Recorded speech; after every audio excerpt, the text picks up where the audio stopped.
नमस्कार, मी प्रसादानंद मुळे एक पात्री अभिनय सादर करत आहे. त्याचं नाव आहे अंतिम स्वीकार. धन्यवाद. माझं आयुष्य म्हणजे काय, मौज मजा करणंच असतं. बाबा दिवसभर शिकवतात, नीतिमत्ता आणि संयमाचे महत्त्व पटवून देण्याचा प्रयत्न करतात. बाबांचं शिकवणं म्हणजे काय, रिकामी हातच. ओ मला झटपट श्रीमंत व्हायचंय, मला ताबडतोब पैसा हवाय, मला सुख हवंय आणि समाधान हवंय.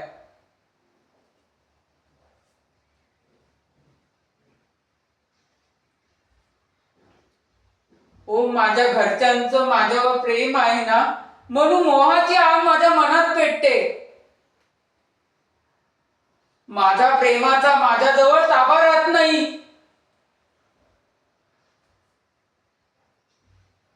लोभ लोभ माझा रक्तात शिरतो, विवेक बधीर होतो. काय सांगू.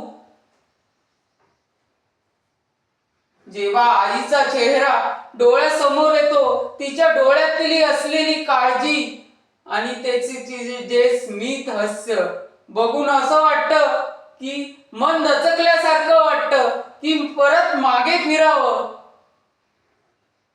या मोहाच्या वाटेवरून, पैशाच्या वाटेवरून मला कधी कधी असं वाटतं, पैशाचा आवाज माझ्या कानावर पडतो आणि मोहाचा आवाज मोहाच्या वाटेवरून मोहाच्या मंत्राच्या वाटेवरून आईच्या डोळ्यातील अश्रू सुद्धा धुसूर होतात. पण या वाटेवरून मागे फिरणं म्हणजे अशक्य आहे. त्या मोहाच्या वाटेवरून स्वतःला फाडून टाकणं असंच आहे. मला माहिती आहे ना, या वाटेवरती किती काटे पसरलेले आहेत. या सोन्याच्या खाणी मी आंधळा झालोय. काय सांगणार. धन्यवाद.